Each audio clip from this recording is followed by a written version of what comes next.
Hello नमस्कार दोस्तों, मैं आपके अपने channel all exams GK with Vipin में आपका एक बार फिर स्वागत करता हूं। दोस्तों उम्मीद करता हूं कि आपकी पढ़ाई लिखाई बहुत अच्छे से चल रही होगी। और देखिए दोस्तों, आपको पढ़ाई अच्छे से करनी भी चाहिए, क्योंकि आज के समय में दोस्तों कंपटीशन का लेवल बढ़ गया है। ठीक है, अभी देखिए कि आपने देखा होगा कि जो एसएससी जीडी का जो फाइनल रिजल्ट आया है दोस्तों, आप रिजल्ट ना होने का दर्द उन बच्चों से समझिए कि जिनका नंबर अभी पॉइंटों में रहा है, यानी कि एक नंबर की लीड से कम नंबर में जिन बच्चों का सिलेक्शन रह गया दोस्तों, असफलता का दर्द उनसे समझिए। ठीक है, तो दोस्तों मैं आपसे रिक्वेस्ट करता हूं कि आप जो आगामी भर्ती एसएससी जीडी यूपीपी रेलवे के साथ साथ आपका जो भी लक्ष्य हो, जो भी आपकी भर्ती आपकी के लिए हो, जिसकी आप तैयारी करते हैं या कर रहे हैं, तो दोस्तों आप उसे एक टारगेट बना लीजिएगा। ठीक है, जैसे कि आप देखते हैं कि हम स्पेशल मिशन वर्दी 2025 एसएससी जीडी और यूपीपी के लिए हुए हैं। इसमें हम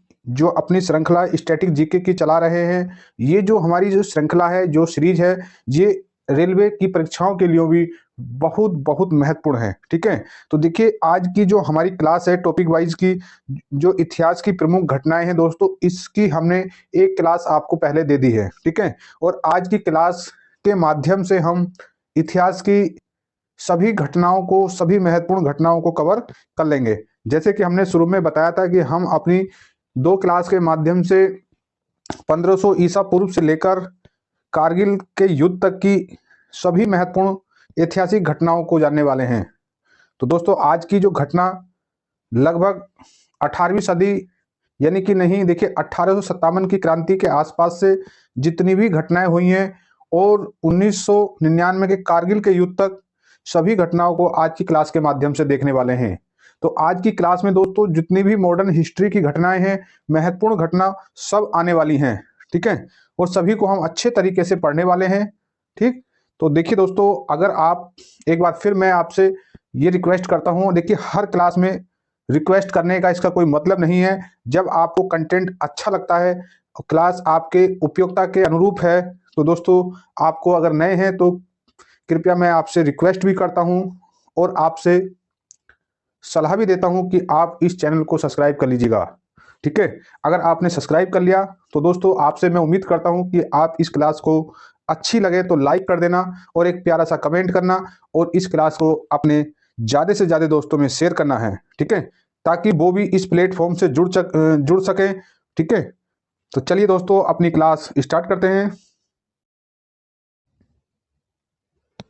देखिए दोस्तों, जो क्लास आज की हम जो स्टार्ट कर रहे हैं, इससे पहले की जो हमने क्लास में आपको बता दिया था, जैसे कि आपने देखा था कि जो 1500 ईसा पूर्व से, ठीक है, और जो 1817 के आसपास की जो घटनाएं हैं, यहाँ तक हमने कवर कर लिया था। ठीक है, अब हम यहाँ से आगे की जितनी भी ऐतिहासिक घटनाएं जो परीक्षा के दृष्टि से बहुत महत्वपूर्ण हैं दोस्तों, सभी को देखने वाले हैं।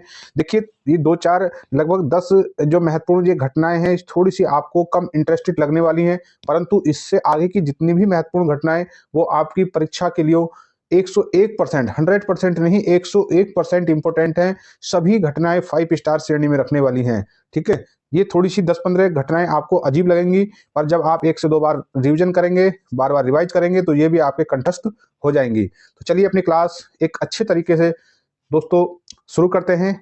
अगर अभी तक आपने चैनल को सब्सक्राइब और लाइक नहीं किया तो दोस्तों कर दीजिएगा।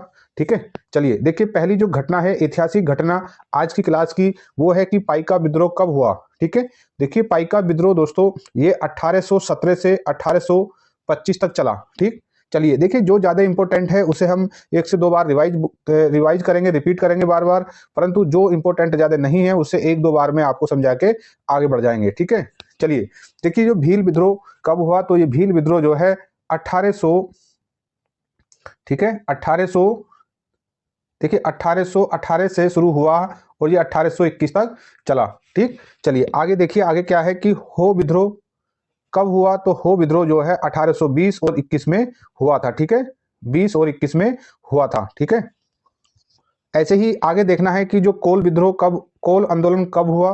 तो देखिए जो 19वीं सदी थी, 19वीं सदी के स्टार्टिंग में दोस्तों बहुत सारे विद्रोह और आंदोलन हुए थे। अब आप इसी से लगा सकते हैं कि ये देखिए ये तो इम्पोर्टेंट विद्रोह है, कुछ ऐसे विद्रोह भी होंगे जो ज्यादा इम्पोर्टेंट नहीं थे। तो इस प्रकार आप देख रहे हैं कि 19वीं सदी के स्टार्टिंग में कितने विद्रोह हुए हैं। ठीक है, तो देखिए जो कोल आंदोलन कब शुरू हुआ, तो ये 1831 और 32 में। ठीक है, देखिए रामोसी विद्रोह ये भी कई बार पूछा गया है, तो ये 1822 से लेकर 1829 तक चला। ठीक है, चलिए अब देखिए अब क्या है कि अगला जो विद्रोह है वो है दोस्तों बहावी आंदोलन।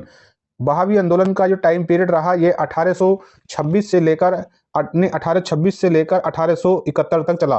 ठीक है, चलिए आगे देखिए खासी विद्रोह का जो टाइम पीरियड है वो टाइम पीरियड नहीं, देखिए ये सिर्फ और सिर्फ यहाँ 1833 ईस्वी में हुआ। देखिए नील विद्रोह वेरी वेरी इंपॉर्टेंट है, ये समय वो था जब 1857 की क्रांति हुई थी, उसके जस्ट बाद का ही समय है ये। ठीक है, तो नील विद्रोह का जो टाइम पीरियड रहा वो 1859 से 1860 तक रहा। ठीक है, आगे देखिए क्या है कि फराइजी आंदोलन कब हुआ, तो फराइजी आंदोलन 1838 से 1860 तक चला, काफी लंबा टाइम पीरियड रहा इसका। और आज की क्लास का अब तक जितना भी हमने पढ़ाया उसमें 5 स्टार की श्रेणी का ये क्वेश्चन है कि मुंडा विद्रोह कब हुआ और किसके द्वारा हुआ। तो देखिए मुंडा विद्रोह जो है ये एक आदिवासी आंदोलन था, तो इसे बिरसा मुंडा के द्वारा इसका संचालन किया गया। और कब किया गया, 1899 और 1900, इतने समय में, इतने टाइम पीरियड में बिरसा मुंडा के द्वारा मुंडा विद्रोह शुरू हुआ किया गया था। ठीक है, चलिए आगे देखिए। देखिए आगे आगे जो विद्रोह है वो है मोपला विद्रोह। मोपला विद्रोह ये भी कई बार परीक्षा में पूछा गया है, ये भी 5 स्टार की श्रेणी का क्वेश्चन बनता है कि मोपला विद्रोह 1920 और 22 के टाइम पीरियड में हुआ। ये दक्षिण भारत में हुआ, दक्षिण भारत में भी ये केरल में हुआ। ठीक है, चलिए आगे देखिए कूका आंदोलन। कूका आंदोलन और कुकी आंदोलन में भी आपको अंतर समझना है। कूका आंदोलन जो है दोस्तों ये पंजाब में हुआ, और जो कुकी आंदोलन है वो पूर्वी भारत का पूर्वी प्रदेश मणिपुर में हुआ। ठीक है, तो जो कूका आंदोलन का जो टाइम पीरियड है वो 1840 से स्टार्ट होता है और 1872 तक चला। ठीक है, चलिए आगे देखिए दोस्तों। अब होता है जो एक बच्चे जहां बड़ा इंटरेस्टेड अपने आपके यहाँ क्वेश्चन मिलने वाले हैं। ठीक है, यहाँ बच्चों के जो रुचिदार जो यहाँ क्वेश्चंस हैं वो मिलने वाले हैं, बच्चों के इंटरेस्ट के हिसाब से यहाँ क्वेश्चंस मिलने वाले हैं। मैंने जैसे क्लास के स्टार्टिंग में बताया था कि क्लास में शुरू में हो सकता है आपको 10 से 15 क्वेश्चन कुछ बोर टाइप के लगने लगे, परंतु आपको घबराना नहीं है, क्लास से में एंड तक बने रहना है, क्योंकि आपको जितना आप जानते हैं ठीक है उससे बेहतर आपको यहाँ कुछ मिलने वाला है। ठीक है, तो चलिए देखिए आगे क्या है कि देखिए कांग्रेस की स्थापना, इसे आपने हर किताब में पढ़ा होगा जीके जीएस की, तो ध्यान देना है कि कांग्रेस की जो स्थापना कब हुई थी। कांग्रेस की स्थापना 1885 ईस्वी में हुई। देखिए इस आंदोलन को जब पूछा जाता है तो दोस्तों अच्छे अच्छे बच्चे कंपटीशन वाले इसे गलत कर देते हैं, क्योंकि जब आपको मैचिंग करने के लिए आता है तो ते भागा आंदोलन बच्चों को नहीं पता होता और इसमें गलत होने की संभावना 99% बन जाती है। तो ध्यान देना क्योंकि बच्चों का यहाँ ऐसा लगता है कि लगभग 1946 के आसपास कोई आंदोलन हुआ ही नहीं था। ठीक है, क्योंकि यहाँ तो सब कुछ मामला शांत हो चुका था, नॉर्मल हो चुका था, परंतु नहीं बच्चों, ये भी आंदोलन एक महत्वपूर्ण आंदोलन बना, ते भागा। तो ते भागा आंदोलन 1946 में हुआ। ठीक है, चलिए आगे देखिए। आगे क्या है कि बंगाल में, जो बंगाल है उसमें अस्थाई बंदोबस्त की शुरुआत कब हुई, तो अस्थाई बंदोबस्त की शुरुआत 1793 में हुई। 1793 का जो चार्टर एक्ट आया था उसके माध्यम से जो बंगाल का जो अंग्रेजी गवर्नर जनरल था उसका नाम था लॉर्ड कॉर्नवालिस। तो लॉर्ड कॉर्नवालिस ने बंगाल में अस्थाई बंदोबस्त की शुरुआत की थी। ठीक है, चलिए देखिए ज्यादा क्वेश्चंस को एक्सप्लेन नहीं कर रहे, क्योंकि आप कोई कमेंट के माध्यम से आप अपना सुझाव नहीं भेजते कि सर हमें कुछ क्वेश्चन संबंधित जितने भी फैक्ट बन सकते हैं सभी को कराओ या कम कराओ। आप कमेंट करने से भी डरते हैं, क्योंकि मुझे तो ऐसा लगता है कि आप पढ़ने को आपका मन नहीं करता, फिर कहते हैं कि परीक्षा में प्रश्न कहां से आ गए। तो देखिए आप अगला क्वेश्चन देखिए कि बंगाल का विभाजन कब हुआ, तो बंगाल का विभाजन 1905 में हुआ है। और इस समय किसका शासनकाल चल रहा था, तो लॉर्ड कर्जन का शासनकाल था। ठीक है, भारत में लॉर्ड कर्जन का शासनकाल था, उस समय बंगाल का विभाजन हुआ। ठीक है, बंगाल विभाजन का मतलब है कि बंगाल अलग और भारत अलग हो गया। उसके अगले ही वर्ष जो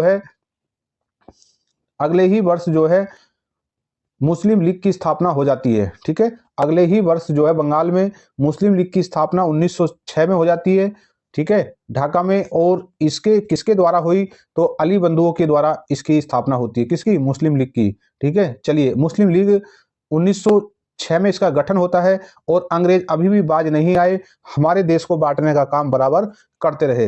इसी को देखते हुए एक सुधार आया, उसका नाम था मार्ले और मिंटो सुधार। मार्ले मिंटो सुधार जब एक अधिनियम आया तो ये अधिनियम 1909 में आया। इस अधिनियम के द्वारा क्या किया गया, तो इसके द्वारा जो है पृथक निर्वाचन पद्धति की शुरुआत की गई। यानी कि इसमें अंग्रेजों के लिए पृथक निर्वाचन की मांग की गई। तो अब आपको यहाँ ध्यान देना है कि जब अंग्रेजों के बस की कुछ ना रहा तो उन्होंने हिंदू मुस्लिम या हिंदू सिख, हिंदू में जो अल्पसंख्यक थे उनको बांटने का काम यहाँ शुरू कर दिया था। तो अंग्रेजों ने मार्ले मिंटो सुधार के माध्यम से मुसलमानों के लिए पृथक निर्वाचन मंडल की व्यवस्था कर दी। ठीक है, चलिए अगली घटना को देखिए। अगली घटना क्या है? अगली घटना दोस्तों चंपारण सत्याग्रह। चंपारण सत्याग्रह कब हुआ, तो ये 1917 में हुआ। ये क्यों हुआ, किसके द्वारा हुआ, इसके सब डिटेल हम आगे बताने वाले हैं। ठीक है, चलिए अगला जो घटना है वो है खेड़ा सत्याग्रह। तो जब 1917 में चंपारण में सत्याग्रह हुआ, उसके बाद खेड़ा जो गुजरात में है वहां पर सत्याग्रह का प्रयोग होता है। ठीक है, चलिए आगे देखिए। आगे क्या है कि देखिए अगली जो घटना है दोस्तों वो है खिलाफत आंदोलन। देखिए खिलाफत आंदोलन कब शुरू हुआ, तो खिलाफत आंदोलन 1919 में शुरू हुआ था। उसकी जो अगली घटना है, या अगली घटना नहीं कहेंगे, इसे भी आप ध्यान देना, कुछ क्वेश्चंस जो है कुछ घटनाओं को, पीछे वाली घटनाओं को फिर रखा गया है। तो आप ध्यान देना है आपको कि यहाँ जो है प्रथम विश्व युद्ध कब से कब तक चला। तो प्रथम विश्व युद्ध जो दोस्तों 1914 से स्टार्ट होता है और 1918 तक चलता है। लगभग ये युद्ध 4 वर्षों तक चला। ठीक है, इस युद्ध के एक्स्ट्रा डिटेल के लिए आपको हमारी जो जीके जीएस की जो क्लास चलती है उसमें हमने बहुत अच्छे से कवर किया है। ठीक है, ऐसे ही द्वितीय विश्व युद्ध की बात करें तो द्वितीय विश्व युद्ध दोस्तों यहाँ पर देखा गया है कि ये जो युद्ध है 1939 में शुरू हुआ और 1945 तक चला। ठीक है, 1945 तक चला, तो ये लगभग 6 वर्षों तक युद्ध चला। इन दोनों ही जो विश्व युद्ध हुए, इनकी जो एक्स्ट्रा जानकारी आप जब हम वर्ल्ड हिस्ट्री पढ़ाते हैं तो वहां और भी अच्छे से इसके एक एक फैक्ट को कवर करते हैं। ठीक है, बस हमें यहाँ क्या करना है, यहाँ कोई महत्वपूर्ण घटना हुई है उस घटना को देखना है कि कौन सी ईस्वी और कौन से सन में हुई है। ठीक है, नहीं कौन सी शताब्दी और कौन से सन में हुई है। ठीक है, क्योंकि आपकी परीक्षा में इस तरीके का ही प्रश्न पूछे जाते हैं कि जैसे आपसे पूछ लेगा कि लखनऊ समझौता कब हुआ, तो विकल्प में होगा 1916, 1950, ठीक है, या 1920 या 1906, इस तरीके से होगा। जब आपके ये जाने गए होंगे कि अच्छे तरीके से कि 1916 में लखनऊ समझौता हुआ, तो आप उस टिक को लगा जाएंगे। ठीक है, चलिए आगे देखिए। आगे लखनऊ समझौता आपने देखा कि 1916 में हुआ। गांधी जी, आपको पता है कि गांधी जी 9 जनवरी 1915 को दक्षिण अफ्रीका से भारत पूर्णतः आ चुके थे।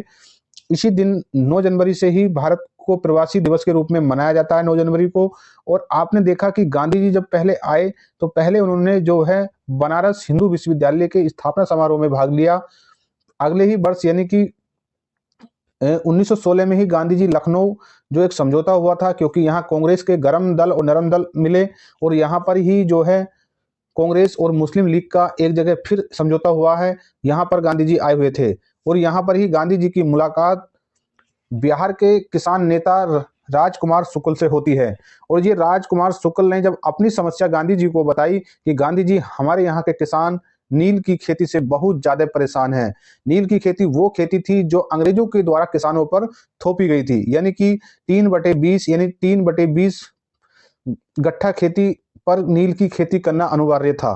ठीक है, तो इसी के जब गांधी जी वहां आए, गांधी जी ने चंपारण सत्याग्रह का प्रयोग अप्रैल 1917 में किया। ठीक है, तो दोस्तों देखिए, मैं आपको कुछ एक्स्ट्रा फैक्ट बताता चलूं। जब आप बिहार के पटना राजधानी रेलवे स्टेशन जंक्शन पर जब पहुंचते हैं तो वहां पर जो स्टेशन का जो प्लेटफॉर्म नंबर 1 है, तो वहाँ बहुत अच्छे तरीके से डिजाइन के रूप में गांधी जी की जो कुछ चित्र इमेज बनाई गई है कि गांधी जी प्रथम बार यहाँ कब आए और क्यों आए, तो बहुत अच्छे से दर्शाया गया है। ठीक है, उसी से आप समझ सकते हैं कि गांधी जी का बिहार आना कितना महत्वपूर्ण था। ठीक, चलिए अपनी क्लास में हम आगे बढ़ते हैं, ज्यादा अपने टॉपिक से अलग नहीं होते, अन्यथा तो क्लास बहुत लंबी हो जाएगी। ठीक है, चलिए आगे देखिए। होम रूल लीग की स्थापना कब होती है? तो 1916 में होम रूल लीग की स्थापना किस किसके द्वारा की जाती है? तो मैं आपको बताऊं कि अप्रैल 1916 में बाल गंगाधर तिलक के द्वारा होम रूल लीग की स्थापना की जाती है और लगभग सितंबर अक्टूबर के आसपास एनी बेसेंट के द्वारा दक्षिण भारत यानी मद्रास में होम रूल लीग की स्थापना की जाती है। ठीक है, चलिए आगे देखिए, अगली सबसे महत्वपूर्ण जो घटना देखने को मिल रही है, देखिए दोस्तों ये घटना वेरी वेरी इंपॉर्टेंट है। किसी भी परीक्षा में ये क्वेश्चन पूछा जा सकता है, पूछा जाता है। ठीक है, कि जलियांवाला बाग हत्याकांड कब हुआ? तो जलियांवाला बाग हत्याकांड दोस्तों आपको ध्यान देना है कि 13 अप्रैल 1919 को ये घटना घटित हुई थी। ठीक है, कब हुई थी? 13 अप्रैल। ठीक है, 13 अप्रैल 1919 को ये घटना घटित हुई थी। और कहाँ हुई थी और क्यों हुई थी? पहले तो आप ये समझ लीजिएगा, देखिए नीचे वाले क्वेश्चंस को देखिए कि रोल एक्ट पारित हुआ। तो रोल एक्ट जो है मार्च 1919 में ये पारित होता है। जब ये रोल एक्ट, ऐसा रोल एक्ट कानून था कि इसके द्वारा बिना किसी वकील और दलील के किसी भी व्यक्ति को बिना कुछ जवाब दिए गिरफ्तार किया जा सकता था और उसे जेल में डाला जा सकता था। इसी का विरोध हो रहा था भारत में, जहां जहां इस जो रोल एक्ट कानून आया था उसके खिलाफ सभाएं हो रही थी क्रांतिकारी नेताओं के द्वारा, क्रांतिकारी जनताओं के द्वारा। ऐसी ही एक जनसभा पंजाब के अमृतसर प्रांत, जो अमृतसर एक जगह है, अमृतसर शहर। ठीक है, पंजाब के अमृतसर में जलियांवाला बाग एक जगह थी, वहां पर सतपाल और किचलू के द्वारा कुछ जनसभाएं को संबोधित किया जा रहा था। तभी वहां के गवर्नर कैप्टन ने वहां की जनता पर, निहत्थे जनता पर गोली चलाने का आदेश दे दिया। तो दोस्तों यहाँ पर हजारों क्रांतिकारी वीरों की जान चली गई और इस घटना को ही जलियांवाला बाग हत्याकांड के नाम से जाना जाता है। ठीक है, देखिए इससे संबंधित एक्स्ट्रा फैक्ट दोस्तों हम जब क्लास में होंगे वहां बताएंगे, यहाँ कुछ ज्यादा हो जाएगा तो बच्चे क्या कहेंगे कि सर आप पढ़ा क्या रहे हैं और कहाँ अपने टॉपिक से आगे बढ़ जाते हैं। देखिए टॉपिक से आगे नहीं है दोस्तों, अगर डिजिटल बोर्ड होता तो हम आपको एक एक जो ऐतिहासिक घटना है इसे बहुत डिटेल में बताते। ठीक है, चलिए अगली घटना कौन सी है कि यह है कि असहयोग आंदोलन कब हुआ? तो देखिए असहयोग आंदोलन जो है 1920 में स्टार्ट होता है और 1922 में समाप्त हो जाता है। ठीक है, तो देखिए असहयोग आंदोलन जो है, असहयोग का मतलब है कि अंग्रेजों का सहयोग नहीं करना। ठीक है, अंग्रेजों का सहयोग नहीं करना। तो ये जो 1 अगस्त 1920 को स्टार्ट होता है आंदोलन, ठीक है, गांधी जी के द्वारा। और जो इस आंदोलन को कब समाप्त किया जाता है? तो इस आंदोलन को जो 4 फरवरी 1922 को जो चोरी चौरा की जो घटना हुई थी, इस घटना से दुखी होकर गांधी जी ने 11-12 फरवरी 1922 को इस आंदोलन को पूर्णतः स्थगित कर दिया। ठीक है, या समाप्त कर दिया। ठीक है, चलिए अगली जो घटना है, इस घटना को भी कई बार परीक्षा में पूछा गया है और बच्चे इसे इग्नोर कर देते हैं। जैसे मैंने बताया था कि तेभागा आंदोलन और वाईकोम सत्याग्रह को भी बच्चे इसे इग्नोर कर देते हैं। ठीक है, तो आपको ध्यान देना है कि वाईकोम सत्याग्रह जो है 1924 और 25 में शुरू किया गया था। ठीक है, चलिए आगे देखिए कि जो साइमन कमीशन का आगमन कब हुआ? तो साइमन कमीशन का आगमन भारत में फरवरी 1928 में आगमन हुआ। उससे अगर हम देखते हैं कि साइमन कमीशन का गठन कब होता है, तो ये भी क्वेश्चन पूछा गया है कि साइमन कमीशन का गठन दिसंबर 1927 को हुआ है और ये फिर भारत जो है 3 फरवरी 1928 को पहुंचा। इस कमीशन का काफी विरोध किया गया क्योंकि इसमें सभी जो व्यक्ति थे वो अंग्रेज थे। ठीक है, और लाला लाजपत राय की इसी आंदोलन का विरोध करते हुए लाठियों के प्रहार से उनकी हत्या हो गई थी। ठीक है, चलिए आगे जो घटना है वो क्या है कि दांडी मार्च नमक सत्याग्रह। दांडी मार्च नमक सत्याग्रह दोस्तों, ये जो सत्याग्रह हुआ, नमक सत्याग्रह हुआ, ये 1930 में हुआ। ठीक है, जब गांधी जी ने 12 मार्च 1930 को नमक सत्याग्रह मार्च निकाला तो लगभग 24 दिनों की यात्रा करने के बाद यानी 6 अप्रैल 1930 को गांधी जी ने नमक कानून तोड़ा। उसके ही अगले दिन गांधी जी के द्वारा ऐसे सवज्ञ आंदोलन शुरू होना था और तभी अंग्रेजों ने गांधी जी के द्वारा, गांधी जी के जितने भी साथी थे और उन्हें गिरफ्तार कर लिया गया। ठीक, चलिए आगे देखिए फिर क्या होता है कि अगली जो घटना है गांधी इरविन समझौता। गांधी इरविन समझौता दोस्तों, इसे दिल्ली समझौते के नाम से भी जाना जाता है। यह समझौता 5 मार्च 1931 को गांधी और इरविन के द्वारा हुआ। दोस्तों देखिए इस समझौते का असफल और इस समझौते में काफी विरोध हुआ। क्यों हुआ? क्योंकि ये जो समझौता है 5 मार्च 1931 को हुआ और उसके लगभग 18 दिन बाद सुखदेव, भगत सिंह और राजगुरु को फांसी दी गई। भारतीय जनता ने कहा कि अगर गांधी जी चाहते तो सुखदेव और भगत सिंह और राजगुरु को फांसी से बचाया जा सकता था। तो दोस्तों इसके एक्स्ट्रा पढ़ने के लिए आपको मॉडर्न हिस्ट्री की क्लास में पहुंचना होगा। चलिए आगे जो घटना है वो है कैबिनेट मिशन का आगमन। ठीक है, तो कैबिनेट मिशन जो है भारत में मार्च 1946 में आया। ठीक है, और इसी के द्वारा संविधान सभा का गठन किया गया। कैबिनेट जो मिशन आया था उसी की सलाह पर संविधान सभा का गठन किया गया। आगे जो घटना है वो है कि गांधी जी की हत्या। ठीक है, गांधी जी की हत्या कब हुई, तो आपको ध्यान देना है कि गांधी जी की हत्या 30 जनवरी, ध्यान देना है 30 जनवरी 1948 को, जब मॉर्निंग परेड के दौरान नाथूराम से गोडने गांधी जी की गोली मारकर हत्या कर दी। ठीक है, चलिए अगली घटना देखिए कि चीन का भारत पर आक्रमण कब हुआ, तो चीन का भारत पर आक्रमण 1962 में होता है। ठीक है, चलिए अगली कौन सी, देखिए अगली जो घटना है कि भारत और पाक युद्ध। तो भारत और पाक का जो युद्ध यानी पाकिस्तान का जो युद्ध है 1965 में होता है। ठीक है, चलिए अगली जो घटना है ताशकंद समझौता, तो ये 1966 में हुआ। ठीक है, चलिए अगला देखिए ये घटना क्या, ये क्वेश्चन रह गया था, इस क्वेश्चन को अब रखा गया है कि जो तालीकोटा का युद्ध है वो कब हुआ, तो 1565 में। ठीक है, चलिए अब देखिए कारगिल का युद्ध, हमने जैसे बताया था कि 1500 ईसा पूर्व से लेकर कारगिल के युद्ध तक की महत्वपूर्ण घटनाओं को आपको बताने वाले हैं।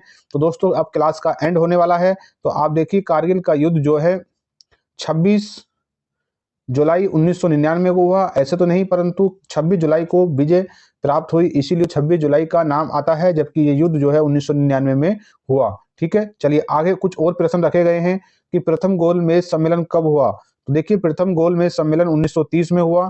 तीनों ही गोलमेज सम्मेलन लंदन में हुए। ठीक है,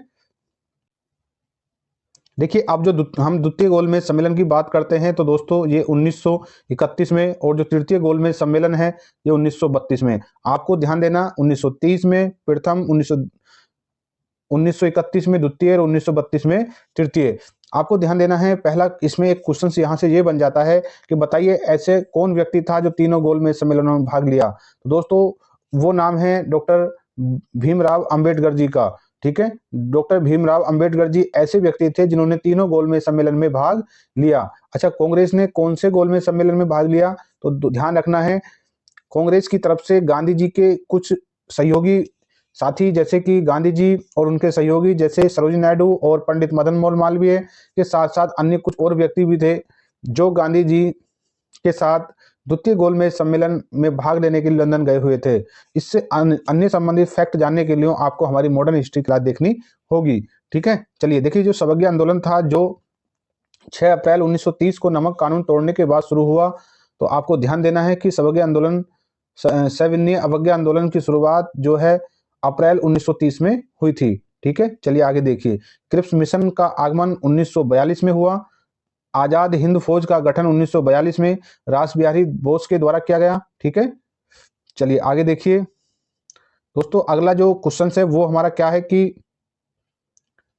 भारत छोड़ो आंदोलन कब हुआ, 8 अगस्त 1942 को, चीनी क्रांति 1911 में, और फ्रांसीसी क्रांति 1789 में, और रूसी क्रांति 1917 में। ठीक है, देखिए ये जो क्रांति हैं जैसे चीन की क्रांति, रूस की क्रांति और फ्रांस की क्रांति, इन सभी क्रांतियों के बारे में हम जब वर्ल्ड हिस्ट्री पढ़ते हैं तो वहां बड़ा अच्छे से डिटेल करते हैं, चर्चा करते हैं। तो दोस्तों देखिए ये क्लास मैं उम्मीद करता हूं आप शुरू से एंड तक जरूर देखेंगे।